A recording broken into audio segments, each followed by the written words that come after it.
ដែលកើតទៅជាជំនឿពហុទេពនិយមជឿទៅលើទេពនេះទេពនោះច្រើនយ៉ាងបាទច្រើនយ៉ាងបាទជឿទៅលើទេពច្រើនយ៉ាងបាទដល់ក្រោយមកទៅអ្នកប្រាជ្ញហ្នឹងក៏រៀបចំជំនឿឲ្យវានឹងណដែលហៅថាជំនឿឯកទេពឬក៏អាទិទេពហើយនឹងជំនឿទៅលើទស្សនវិជ្ជាជំនឿទៅលើ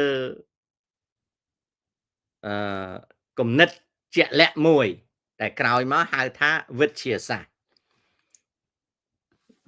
ពិភពលោកយើងនេះបើយើងប្រៀបធៀបពីបរមបុរាណជំនឿមកតាំងពីជីវចលជំនឿមកពហុទេពជំនឿមកឯកទេពជំនឿយើងឃើញថាសតិអារម្មណ៍របស់មនុស្សកាលណានឹងណកម្លាំងពលំសតិប្រាជ្ញារបស់មនុស្សនឹងខ្លាំងមនុស្សកាលណានឹងហើយមានមូលដ្ឋានមានគោលជំហរច្បាស់លាស់មនុស្សខ្លាំង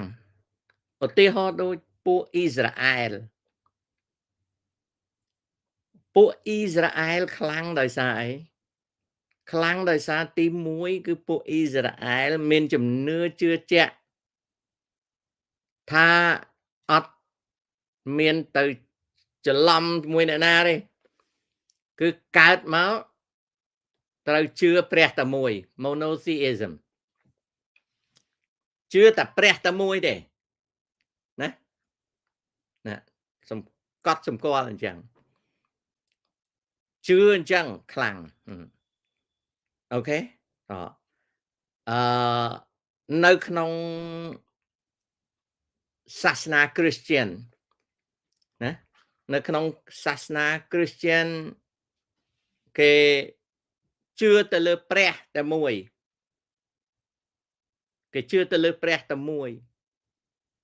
ទោះបីបែកនិកាយនានាក៏ដោយគឺថានិកាយគ្រីស្ទានជឿតែព្រះតែមួយដល់អញ្ចឹងទៅភាពជាក់លាក់មាំមួនវាមាំមួនចំណែកឯអ្នកជឿដោយព្រះខាងព្រះអាឡោះជាអម្ចាស់ខាងអ៊ីស្លាមជឿព្រះតែមួយខ្លាំងមាំមួនអ្នកកាន់ពុទ្ធសាសនាដូចគ្នាសពថ្ងៃនេះអ្នកដែលប្រតិបត្តិពុទ្ធសាសនាមហាយានណាបាទអ្នកដែលប្រតិបត្តិពុទ្ធសាសនាមហាយានគេនឹងជាងខាងសង្គមមនុស្សប្រតិបត្តិពុទ្ធសាសនាថេរវាទគេនឹងជាង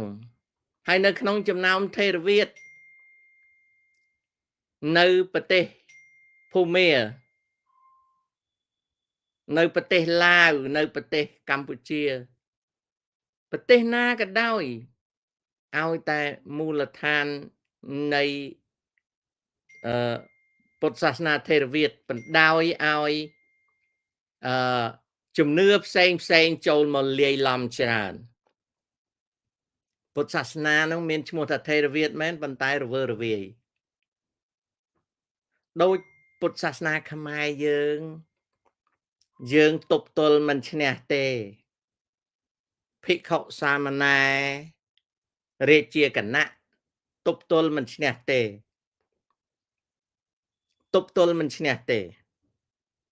ដូចព្រះអង្គពិនសែមលោកជាអ្នកបួសតាមធម៌ព្រះសម្មាសម្ពុទ្ធលោកមិនអាចទៅទប់ទល់ឈ្នះជំនឿលោកនៅកំពង់ឆ្នាំងហ្នឹងទេលោកតាពិនសែមអត់អាចទប់ទល់ឈ្នះជំនឿដតីអូមអាមក្តាមដុតទេពីព្រោះអ្វីពីព្រោះប្រជាជនខ្មែរមិនមែនជាពុទ្ធសាសនិកជនទេ ប្រជាជនខ្មែរពាក់ស្លាកពុទ្ធសាសនិកជនតែប្រជាជនខ្មែរអនុវត្តរវើរវាយនិយមហើយរវើរវាយនិយមនេះវាកើតវាចាប់បដិសន្ធិឡើងនៅក្នុងសង្គមខ្មែរដែលវាចាប់បដិសន្ធិឡើងនៅក្នុងសម័យថ្មីណាគឺវាចាប់បដិសន្ធិឡើងនៅក្នុងពេលដែលបរទេសបានវាយបំផ្លាញក្រុងអង្គរបានបំបែកនៅមូលដ្ឋានដឹកនាំរដ្ឋខ្មែរហើយបានធ្វើឲ្យខ្មែរធ្លាក់ក្នុងកាលសម័យងងឹតអស់រយៈជាច្រើនឆ្នាំតាំងពីហ្នឹងមកខ្មែរបែកណាខ្មែរបែកមូលដ្ឋានរបស់ខ្លួនហើយក៏រស់នៅតាមជំនឿរវើរវាយទោះបីមានភិក្ខុសាមណេរចង់ណែនាំឲ្យច្បាស់លាស់យ៉ាងណាក៏ដោយក៏ខ្មែរមិនទៅតាមដែរដូច្នេះហើយអ្នកបួសដូចលោកតាពិនសែមអីគឺมันអាចនឹងទៅទប់ទល់នឹងអាផ្លិតបក់ដើរអីគេយកជើងដាក់លើក្បាលហ្នឹងទេហើយវិបស្សនានៅស្រុកខ្មែរអត់នាំឲ្យខ្មែរទៅរកធម៌រកអាអីឃើញទេពីព្រោះវិបស្សនាហ្នឹងវាចូលតាមខ្សែបរទេសមកអ្នកជឿ Go and Ka ក៏ចាក់ចែងពីវត្តអ្នកធ្វើវិបស្សនាតាមថៃក៏ទៅតាមថៃអ្នកធ្វើគ្រូវិបស្សនាត្បាញអាយនៅស្រុកខ្មែរសិតតែគ្រូប៉ុន្តែម្នាក់មិនមែនរកធម៌ទេគឺរកបដិហារកភាពអស្ចារ្យរកពូកែខាងវេទមន្តខាងបារមីណាប្រជាជនខ្មែរក៏ដូចមិនខុសគ្នាពីថៃទេណាប្រជាជនខ្មែរមិនខុសគ្នាពីថៃទេប៉ុន្តែថៃគេនៅមានអ្នកប្រាជ្ញវិទ្យាសាស្ត្រច្រើនដូចណាបន្ទាប់មកទៀតថៃគេមានមូលដ្ឋានគណៈសង្ឃគេមមួនគេអត់មានសង្គ្រាមគណៈសង្ឃខ្មែរអត់មមួនទេគណៈសង្ឃខ្មែររុក្ខេរុក្ខាអញ្ចឹងទៅអត់អាចទប់ទល់បានទេដូចខ្ញុំដំបងនិយាយចឹងសម័យដំបងយើងធម្មមេចាមានធម្មមេចាអត់ចូលសាលាធម្មមេចាអត់មហាប្រយោគធម្មមេចាប្រឡងធ្លាក់ណាអូខេសិតតែធម្មមេចាដល់ឥឡូវចូលដល់យុគសម័យអស្ចារ្យចូលដល់យុគសម័យអស្ចារ្យណាយុគសម័យអស្ចារ្យហើយមនុស្សនៅក្នុងរាជការក៏សិតតែរវើរវាយដូចជាគេមានគេមកប្រាប់ខ្ញុំគេថាកុំឲ្យនិយាយអីណាលោកនៅកំពង់ឆ្នាំងហ្នឹងតាំងពីហ៊ុនជេក៏ជឿដែរណាគេថាអាចម្ដុំបណ្ឌិតអី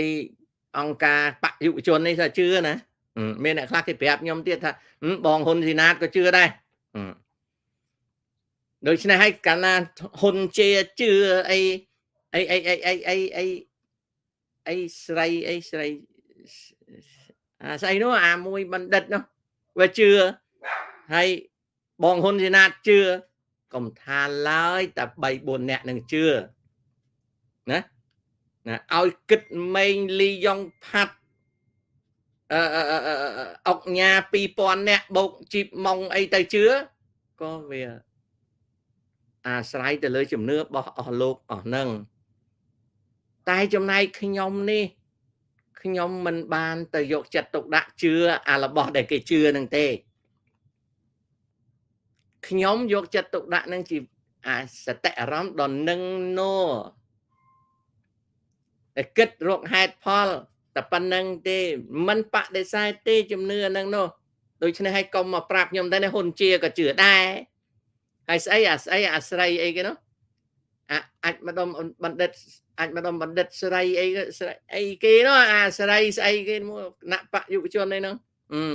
អត់មានអ្នកណានិយាយថាបងហ៊ុនស៊ីណាតគាត់ជឿអូខេបងហ៊ុនស៊ីណាតគាត់ជឿទៅកុំថាឡើយតែបងហ៊ុនស៊ីណាត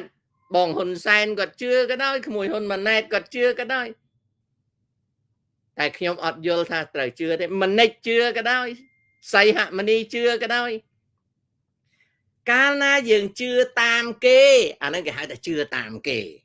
ហើយកាលណាយើងជឿតាមគេហៅថាពេជ្រស្រស់បាទគេហៅពេជ្រលងស្រស់អាយដាមជឿតាមគេអាហ្នឹងហើយគេហៅថា rover រវាយឲ្យតែយើងជឿតាមគេគេហៅ rover រវាយហើយណាដូច្នេះឲ្យ rover រវាយចំពោះខ្ញុំអត់ទៅជាមួយទេណាអត់ទៅជាមួយទេប៉ុន្តែ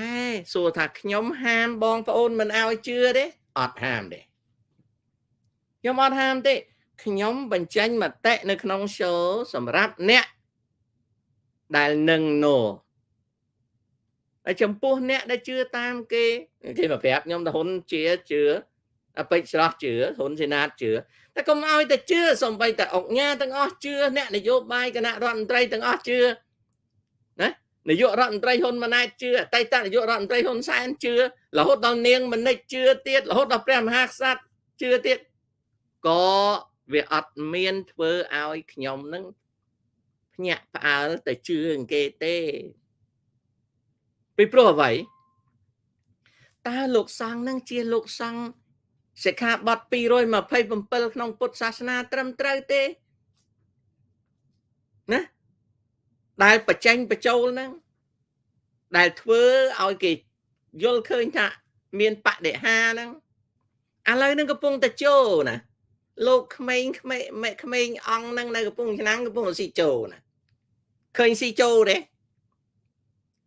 អត់ដែលមានទេភិក្ខុដែលសមាទានទុដងទៅចូលអញ្ចឹងវាអត់ដែលមានទេតែលោកក្មេងមួយអង្គហ្នឹងអត់ដែលប្រាប់គេថាទុដងទេគ្រាន់តែប្រាប់គេថាចូលព្រៃគ្រាន់តែបង្ហើបណាបង្ហើបថាខ្លួនហ្នឹងចេះនិយាយជាមួយនឹងភូមិទេវតារុក្ខទេវតាយប់មិញអត់អាត្មាអត់បានសឹងទេមកយប់អាត្មាអត់បានសឹងទេអាឡ័យតែភូមិទេវតាមកប្រាប់អានោះគេហៅថាសំដែងបដិហាថាខ្លួននឹងទទួលការត្រាស់ដឹងដោយព្រះសម្មាសម្ពុទ្ធអញ្ចឹងអានឹងគេហៅថាភោដាក់ស្រអូនឹងតអូខេគឺភូតលោកនឹងភូតប៉ុន្តែសួរថាតើមួយអង្គនឹងភូតទេអត់ទេអង្គច្រើនដតីទៀតភូតគប់តែគ្នាហ្នឹងអញ្ចឹងអង្គនឹងភូតក៏គ្មានទោសពៃអីដែរហើយចុះបើអត់មានទោសពៃតែចេមសុកឲ្យយកមកនិយាយទៅថាចង់និយាយឲ្យយល់ថាក្មេងម្នាក់នឹងភូតទេខ្ញុំមិននឹងចាំឈ្មោះផងពីព្រោះខ្ញុំមិនយកចិត្តទុកដាក់ខ្ញុំហៅថាសង្ឃមួយអង្គនៅអីក្រាំងលាវកំពង់ឆ្នាំងអីហ្នឹងទេខ្ញុំមិនយកចិត្តដាក់ពីព្រោះភូតបដិហាអាយុភូតបដិហាដើមកំណើតភូតបដិហាដល់និយាយថាខ្លួនហ្នឹងអីណាសន្តានាជាមួយភូមិទេវតាហ្នឹងបោះពីឆ្នាំណាធ្វើធរអីសាងស្អីកំប្រូអត់មានទេមនុស្សនឹងណូដូចខ្ញុំអត់ជឿតាមនឹងទេតែបងប្អូនជឿចុះណាបងប្អូនជឿចុះណាលុយដែលបងប្អូនយកទៅដាក់ហ្នឹងវាចែកបានអាមេថោងហ្នឹងបងប្អូនសប្បាយបងប្អូនចែកទៅបងប្អូនមានលុយស្រុកខ្មែរស្រុកអច្ឆរិយៈអូខេអូយស៊ីវអើងតែឈ្មោះមិនយកចិត្តទុកដាក់ដឹងផងនិយាយតែសង់ប៉ុណ្ណឹងគេដឹងហើយរបស់អត់សំខាន់អត់ចាំបាច់ចាំឈ្មោះទេណាវាអត់មានរឿងអីសោះណាសត្វភូតអាយុភូតជីវប្រវត្តិណាភូតការសិក្សាណា ភូតអភិនិហានានាសត្វភូតសត្វភូតទេណាបងប្អូនសត្វភូតប៉ុន្តែអត់ហាមទេជឿទៅពាក្យខ្មែរយើងគេប្រើពាក្យមួយណាគេប្រើពាក្យមួយគេថាចាស់គាត់និយាយគេថា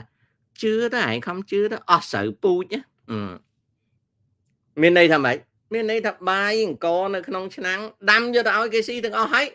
កិនស្រូវពូជធ្វើអង្គដាំបាយឲ្យគេស៊ី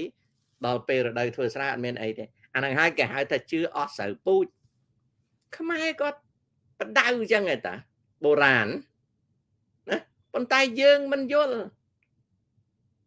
អូខេយើងមិនយល់ណាឃើញទេគេអស់ថាម៉ុងរទ្ធីក៏ជឿដែរអូខេម៉ុងរទ្ធីជឿដែរណាម៉ុងរទ្ធីជឿដែរមានហាមឯណាមានតែខឹងម៉ុងរទ្ធីណាកុំថាឡើយម៉ុងរទ្ធីជឿហ៊ុនសែនជឿហ៊ុនម៉ាណែតជឿសីហមុនីជឿមនិចជឿទៅខ្ញុំនិយាយថារបស់ហ្នឹងសិតតែរបស់រវើរវាយអូខេណាឧត្តមសួរថាហេតុអ្វីគេបង្កើតសាសនាពាក្យថាសាសនានេះជាភាសាខ្មែរអាចប្រែបានច្រើនយ៉ាងពាក្យថាសាសនានេះណាសាសនាប្រែដំបូងបកស្រាយដំបូងនៃពាក្យថាសាសនាគឺប្រែថាវប្បធម៌ពាក្យថាវប្បធម៌គឺរបស់ដែលមនុស្សនៅក្នុងទីតាំងមួយរកឃើញថាជាទង្វើល្អទង្វើមានប្រយោជន៍ទង្វើមានសេចក្តីចម្រើនក៏ចងចាំទង្វើហ្នឹងធ្វើតគ្នាតាមចំនួននៃមនុស្សហៅថាវប្បធម៌សាសនាគឺជាវប្បធម៌អូខេសាសនាគឺជាវប្បធម៌ដែលនៅក្នុងន័យនេះស្មើពាក្យថា culture នៅក្នុងន័យនេះមានន័យថាជំនឿមួយដែលមនុស្សនៅក្នុងដែនដីឬខណ្ឌសីមាមួយយល់ឃើញថាប្រតិបត្តិនៅជំនឿហ្នឹងទៅមានប្រយោជន៍ចំពោះខ្លួននេះហើយហៅថាសាសនាប្រែមកឃ្លាហ្នឹងណាកូនណាសាសនាប្រែមកពាក្យទៀតប្រែថាការផ្សព្វផ្សាយណាការផ្សព្វផ្សាយសាសនាហៅថាការផ្សព្វផ្សាយបន្ទាប់មកទៀតប្រែមកពាក្យទៀតថាការផ្សព្វផ្សាយព្រានប្រដៅនឹងហៅថាសាសនាអូខេទី3សាសនាប្រែថាអង្គការនៅពេលដែលសាសនានឹងបណ្ដុំកើតជាព្រះវិហារជាវត្តអារាមជាគណៈជាអង្គការចាត់តាំង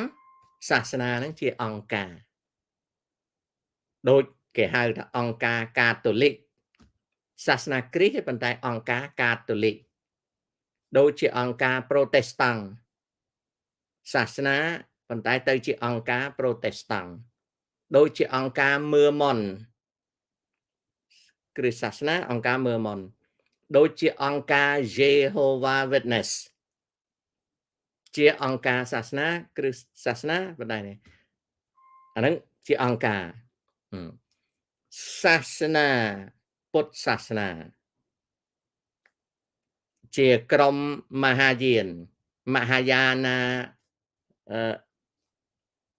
sectarian organization អាហ្នឹងគេហៅថាអង្គការ ជាវជ្ជរយាន Tibetan Buddhism ជាអង្គការជាTheravada ណា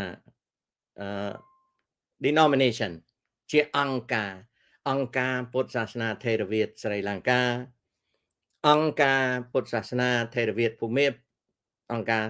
ពុទ្ធសាសនាថេរវាទថៃអង្គការពុទ្ធសាសនាថេរវាទឡាវឬក៏កម្ពុជាជាអង្គការអញ្ចឹងពាក្យថាសាសនាហ្នឹងមានន័យអញ្ចឹងសំណួររបស់ក្មួយឧត្តមសួរថាតើគេបង្កើតសាសនាដើម្បីអ្វីសាសនាចាប់បដិសន្ធិមុនច្បាប់ណាបាទដំបូងអ្នកប្រាជ្ញរកឃើញបដិសន្ធិផ្នែកប្រាជ្ញាហៅថាសាសនា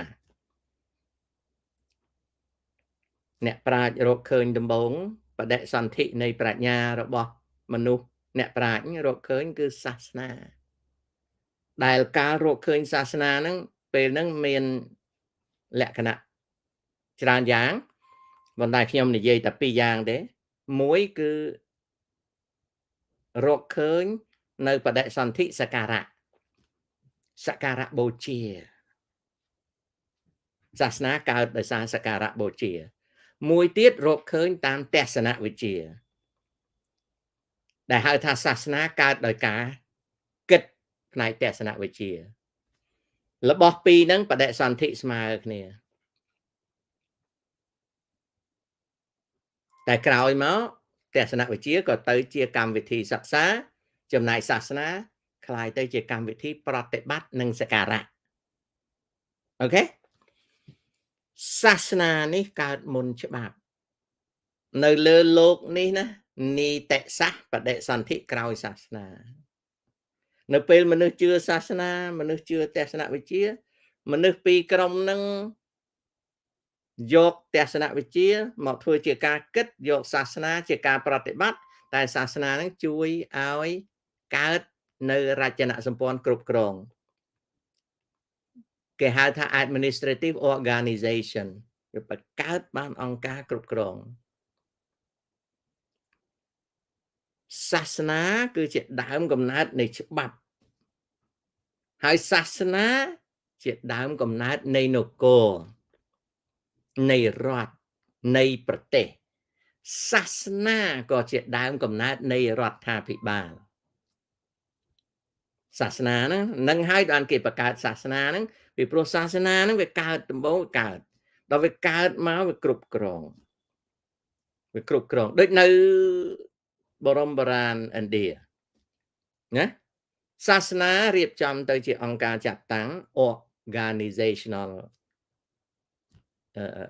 administration ដែលអង្គការចាត់តាំងនៃសាសនាវេទនឹងបង្កើតបាននៅយុទ្ធសាស្ត្រមួយនៃការគ្រប់គ្រងមនុស្សដែលហៅថា division of labor ប្រែជាភាសាខ្មែរថាការចាត់ចែងវងមនុស្ស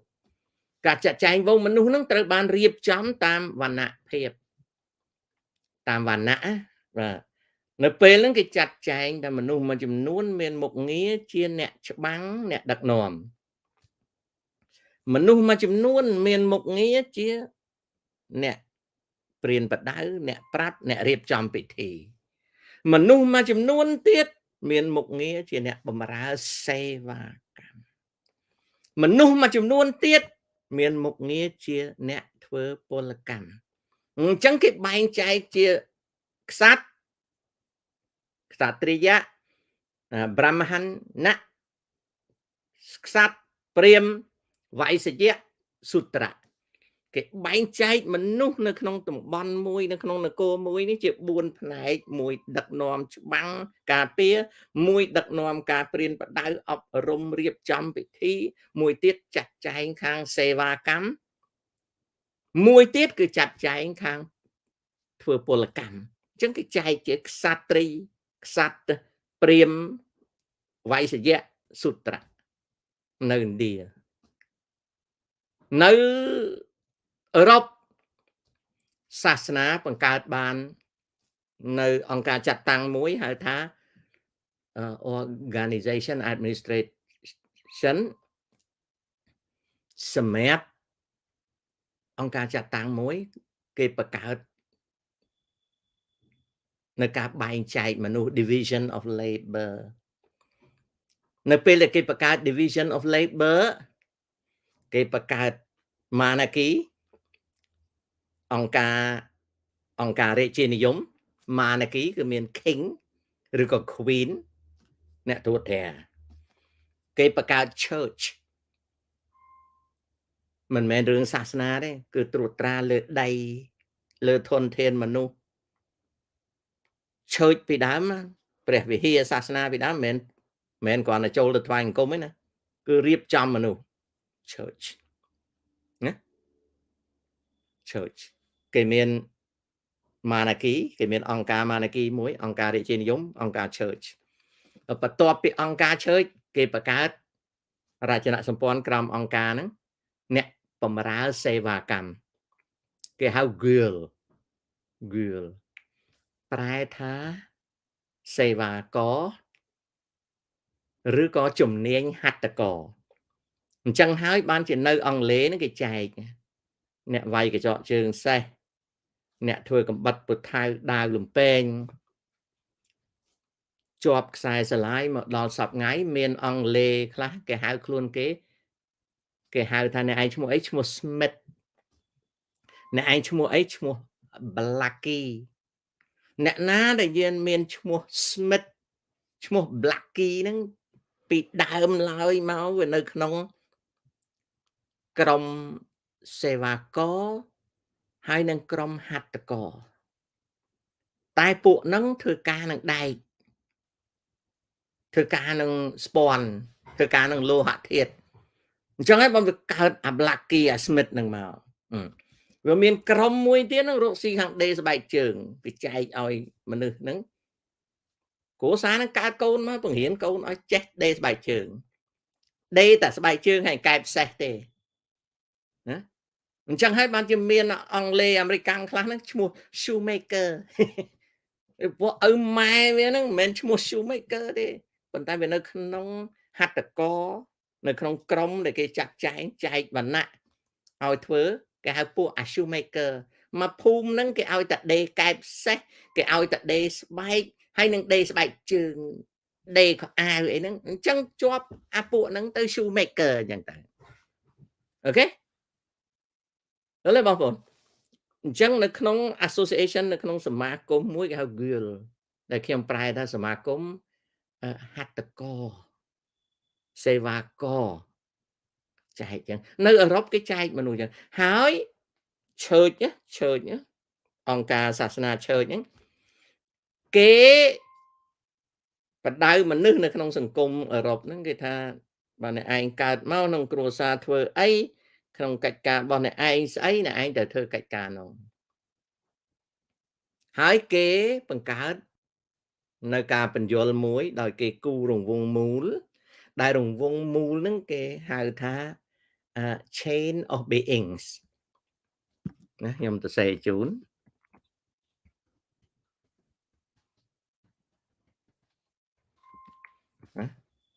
ស្អីទៅហៅ chain of being ហ្នឹង chain of being ហ្នឹងខ្មែរយើងថាវត្តដាក់សង្សារវត្តដាក់ណា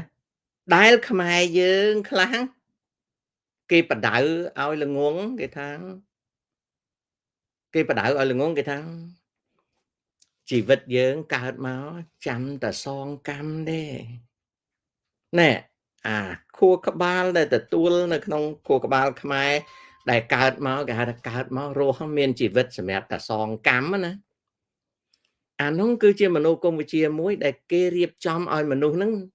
នៅក្នុងវណ្ណៈសុត្តរៈគឺវណ្ណៈសោតសុត្តរៈហ្នឹងគឺវណ្ណៈពលករដូច្នេះមនុស្សកើតមកគេបដៅមនុស្សគេថាក្នុងពុទ្ធសាសនាយើងកើតមកសម្រាប់តែសងកម្មទេ